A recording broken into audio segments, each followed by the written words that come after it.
devant la brigade de recherche de la gendarmerie nationale du côté de Kipé. Alors, on va ouvrir le premier sujet, le registre du premier sujet inscrit à l'ordre du jour. Kerno Amadou Camara, c'est la presse. Hier, c'était la journée sans presse. Aujourd'hui, vous étiez du côté de la HAC, la Haute Autorité de la Communication. Mais par rapport à cette journée sans presse, quel bilan pouvez-vous dresser? Est-ce que vous êtes satisfait de l'attitude, du comportement des professionnels des médias? Non, il faut dire quand même que ça a été une réussite, comme ça a été déjà souligné par beaucoup de personnes depuis hier. Ça a consisté à quoi? Ça a consisté à fédérer l'ensemble de médias, l'ensemble des journalistes, pour parler d'une seule voix et à travers un mode d'expression de notre colère qui consistait à éteindre donc les télés et les radios. Et effectivement, hier, on n'a pas eu besoin de déployer beaucoup d'énergie. Y compris les sites. Oui, les sites internet aussi. On n'a pas eu besoin de déployer beaucoup d'énergie pour amener les uns et les autres à se conformer à ce mot d'ordre. Il a été respecté et je pense que ça a porté son fruit. Et son fruit n'était pas... l'objectif, je veux dire, n'était pas justement de priver les auditeurs, les téléspectateurs et lecteurs de l'information. L'objectif n'était pas de, comme on le dit, bomber le torse et puis montrer que oui, on est des super-hommes.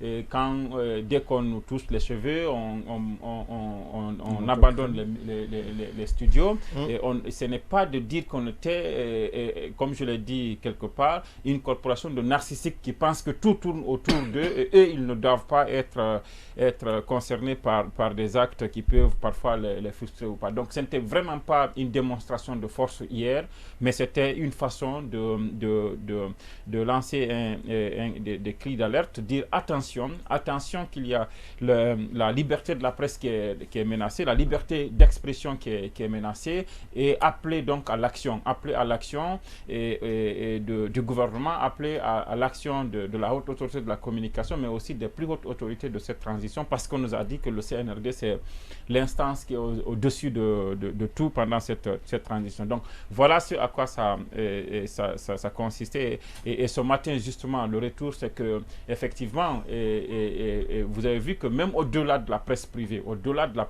vous avez eu cette solidarité même de la RTZC qui est quand même exceptionnelle. C'est ce qui était courageux de leur part, sans qu'on ait à exercer une quelconque coïncidence, hein? Non, ce n'est aucune coïncidence. Ndoye. On n'a exercé aucune Je vais en revenir tout à l'heure. Oui, coïncidence. Non, il n'y a eu aucune coïncidence. Mais vous le laissez terminer. Oui, bien sûr. Non, c'est juste... vous voulez le perturber. Non, pas du tout. Non, pas du tout. Si c'est un dessin, non, pas du tout. Ça ne peut pas marcher. Honnêtement, pas du tout. Vous aurez votre temps d'entendre tout de suite. Alors, Kerno Amadou, patientez. Oui, Ndoye, allez-y. Surtout qu'il me tape les doigts quand je le fais vendredi. On lui donne la parole, s'il vous plaît. Non, il peut terminer. Après, je vais prendre... Coïncidence, je le dis, parce qu'on sait que la RTG était déjà en grève avec la suspension de Fana Souman. Je le dis en connaissance de cause. La RTG n'a jamais accompagné les médias lorsqu'il est question, bien sûr, lorsqu'il est question d'observer une journée sans presse. On est d'accord. Je l'ai rappelé ce matin. On l'a fait. Attends, je vais terminer. Oui, mais tu as posé en 2016. Non, mais attends, vous n'êtes pas d'accord. Après, vous allez me donner vos preuves. On se rappelle, en février 2016, c'était suite à l'assassinat de Mohamed Koula Diallo. Ça c'est fait. On n'a pas été accompagné par la RTG. Je le rappelais ensuite en novembre 2017. Ça c'est fait précisément, c'était un mardi également, 17 novembre 2017. Journée sans presse. On n'a pas été accompagné par la RTG. Alors, troisième journée sans presse, c'est la journée qu'on a connue hier, 23. Mais mardi encore, journée sans presse. Cette fois-ci, uniquement, on est accompagné par la RTG. Oui, parce qu'il y a une coïncidence, suspension de financement. Les deux précédentes journées sans presse, les médias privés n'ont pas été accompagnés par la RTG. Maintenant, cette fois-ci, puisqu'il y a eu cette suspension, et on a pris langue avec eux, la plupart d'entre eux, ce sont nos confrères, ce sont nos amis. On se posait la question, pourquoi vous n'avez pas repris jusqu'ici? Parce que la condition sine qua non pour qu'ils reprennent, c'était qu'on rétablisse Fana Souman et Adama Mohamed Keita, le rédacteur en chef de l'autre droit. Ça a été fait. Après quelques jours, on s'attendait quand même à ce qu'au lendemain, qu'ils puissent reprendre le boulot. Non, c'était pas ça. Il fallait demander le départ de la dame. Donc, coïncidence, c'est pourquoi je l'ai dit, par rapport justement à la journée sans presse.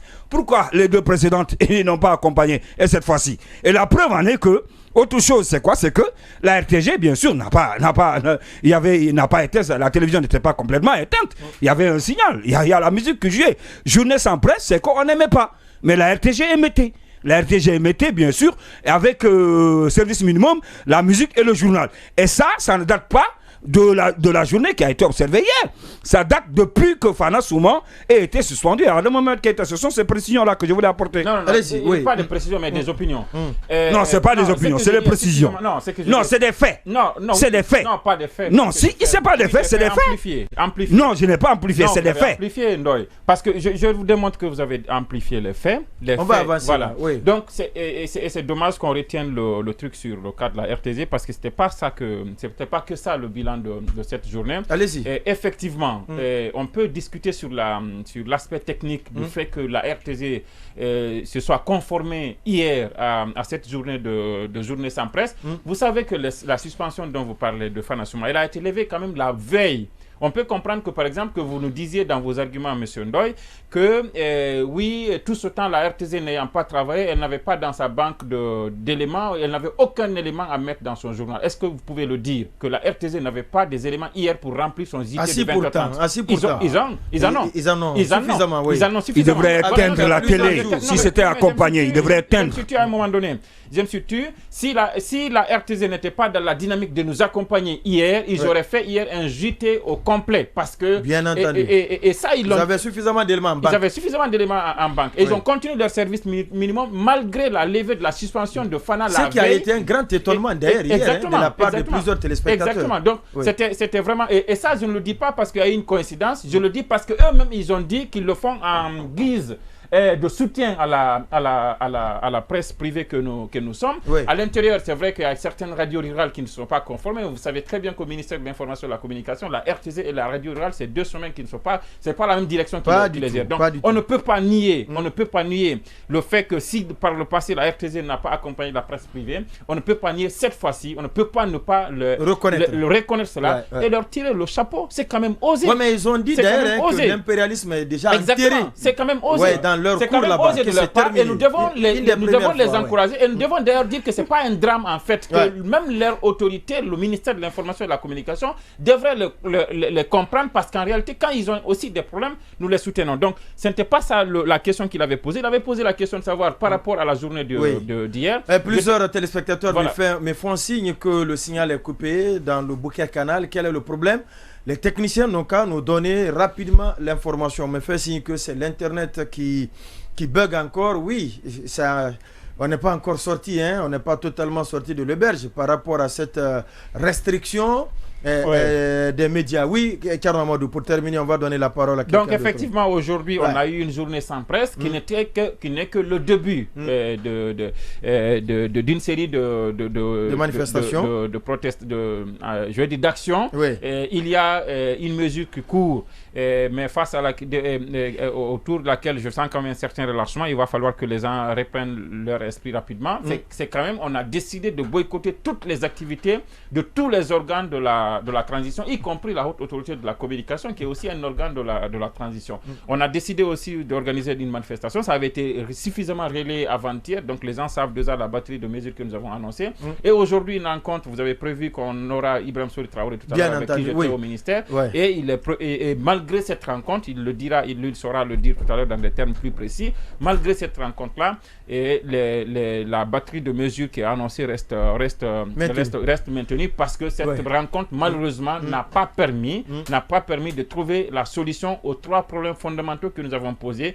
Le premier problème fondamental, nous avons eu connaissance, nous avons eu des informations qui ont été attestées que le matériel de Love FM et de Sabari FM sont détenus dans les mains du service de conformité de l'ARPT, qu'il soit restitué.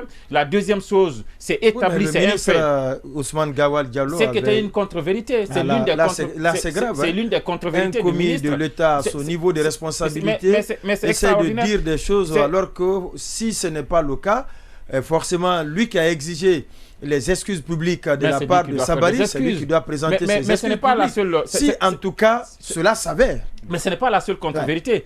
La première contre-vérité qui par rapport aux émetteurs, parce qu'il disait qu'il n'en savait rien, que ce n'est pas dans les mains de l'État, il a été finalement avéré que l'ARPT détient le matériel de Sabari et de Love FM au niveau du service conformité. Ça, c'est la première chose. La deuxième, donc, c'est la restitution. Malheureusement, cette rencontre avec la HAC n'a pas permis d'avoir ça immédiatement, même s'il y a des actions qui sont annoncées dans ce sens-là. La HAC va s'impliquer. La deuxième chose, c'est le rétablissement des sites Internet auxquels on n'a pas accès. La chose n'est pas encore totalement réglée. Il y a des sites encore qui continuent à bugger.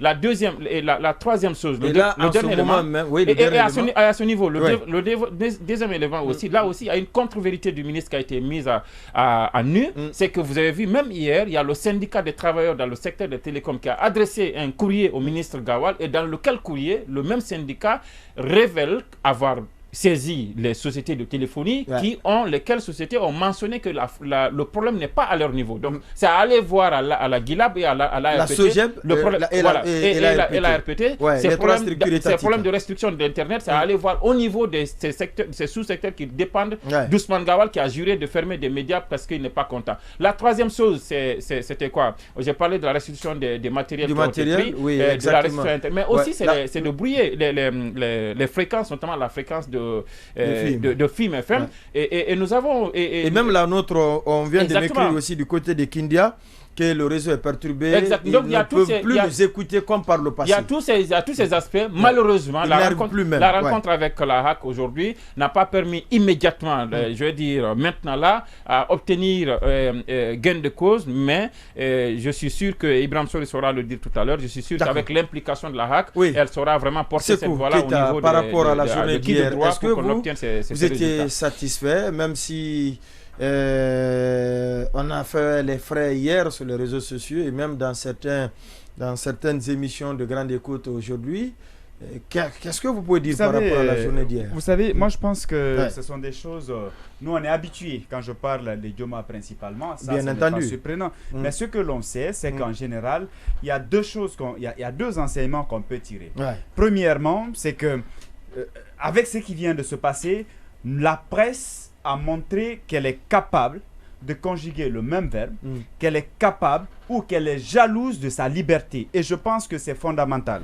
Se réunir tous, parce qu'avant, et avec tout ce qui se passe, on dit, même au sein de la presse, il y a la mouvance, il y a l'opposition, il y a les centristes. Mais ce qui est tout à fait normal. Oui, justement. Ça, selon les lignes éditoriales. C'est question de clivage. Exactement, les bases de tendance. Ça existe. Les clivages et tout ce qu'on dit, ça ne nous a pas empêché de se réunir, de se battre comme un seul homme. Et je pense que c'était le premier acquis, c'était le premier enseignement acquis. L'autre enseignement, c'est quoi? C'est qu'on a montré au camp d'en face, c'est-à-dire aux autorités, au CNRD, en tout cas au pouvoir de transition, que quelle qu'en soit la force de ce régime, face à la presse, il n'y a pas lieu d'engager un bras de fer, parce que ce bras de fer-là ne sera profitable à personne, en tout cas pas aux autorités actuelles. Ça leur a permis de comprendre que ce qu'on est en train de lui faire miroiter, qu'on est en transition, on peut violer la loi quand on voudra, et que c'est lui qui est allé à la mort, et donc tout le monde doit le suivre aveuglément. Tout ce qu'il veut doit être fait dans l'immédiat, peu importe les conséquences. Je pense qu'il a compris qu'il y a des lignes qu'il ne peut pas franchir, qu'il y a des lignes rouges. Quand vous vous hasardez à franchir, les résultats seront automatiques, ou en tout cas, les réactions seront automatiques. Pour moi, ces deux messages-là vont permettre désormais, non seulement aux autorités actuelles de comprendre que la presse, elle ne se laissera pas faire. Cette liberté chèrement acquise sera défendue, préservée. Vaille que vaille. Ça, il n'y a rien à dire. Bailo Amadou Traoré. Baila Amadou Traoré. Merci. C'est deux choses différentes. Absolument. Allez-y. Parce que c'est pas un forgeron. Bon, c'était une journée, je pense que c'était une réussite, clairement, puisque justement, comme l'a très bien rappelé Sékou, il y a eu quand même une convergence, on va dire. Personne n'a été laissé derrière. La presse a montré un visage uni. Et bien entendu, moi, je suis toujours admiratif devant les modes, on va dire, de protestation pacifique et impactant. Et ça, c'en est l'exemple parfait, parce que c'est un monde donc on n'a pas besoin il n'y a pas de violence, mais l'impact il est concret, il est réel. D'abord, le premier impact, c'est que hier, tout le monde dans les cafés, dans les taxis, ceux qui avaient l'habitude d'écouter les radios, c'était la nuit partout. Ouais. Moi, j'ai été interpellé par plusieurs personnes et j'ai vraiment compris quand même l'impact de cette journée. Le contrat social les gens qui nous lie exactement, avec la population. Exactement, avec la c'est pas écrit, mais c'est tacite, mais il est très fort. Absolument, absolument. Et le deuxième impact aussi concret, c'est quand même un coup quand même pour l'image du CNRD, parce que à l'international, parce que vous savez, la gestion d'un pays aussi, c'est aussi une bataille d'image quelque part. Entendu, le gouvernement veut toujours préparer parce que quand le pays ne peut fonctionner en vase clos. Voilà, et étant donné qu'aujourd'hui plusieurs médias à l'international ont relayé la journée sans presse, ça aussi ça a un impact sur l'image du CNRD, parce que tout de suite tous les regards sont braqués. Et même maintenant, on reçoit beaucoup de messages là, de Tugué, Kindia, un peu partout, par rapport à ce que aux différentes restrictions. Au niveau de la radio et au niveau de la télé. Voilà, donc, difficile aujourd'hui pour nos auditeurs et téléspectateurs de suivre cette émission. Voilà, donc c'est la preuve qu'on n'est pas encore sorti de l'auberge, et ça relativise aussi justement un peu aussi le propos de Sékou qui consistait à dire que les autorités ont compris qu'il ne faut pas s'attaquer, on va dire, à la presse. Moi, j'attends encore de voir, parce que pour le moment, du coup, me basant sur les propos de Mbonnet, il n'y a pas eu aussi de résultats concrets. Ils n'ont pas lâché d'abord objectivement du lest. Il y a eu certes cette preuve, cette émission fait les frais en ce moment même. Oui, et au niveau de la télé, au niveau de la radio. Voilà. Et c'est vraiment triste. Oui, c'est dommage. Et l'autre aussi question que pose cette journée sans presse, effectivement, c'est le rôle de la haute autorité de la communication. Si vous permettez, on va l'écouter, Brahma Souri Traoré, qui est le président du comité de crise mis en place par les associations et professionnels de médias par rapport à tout ce que la presse subit aujourd'hui. Et juste après, on va donc faire un commentaire là-dessus, que tous les auditeurs et téléspectateurs nous reçoivent nos excuses. Ce n'est vraiment pas de notre faute, ces différentes restrictions. On nous écrit du côté de Sigiri, du côté de Kankan, Kindia, Mamou, Tugué. Partout, on nous apprend que l'écoute n'est vraiment pas favorable. Pourtant, c'est une première, c'est que nous enregistrons en ce moment. Il est déjà en ligne.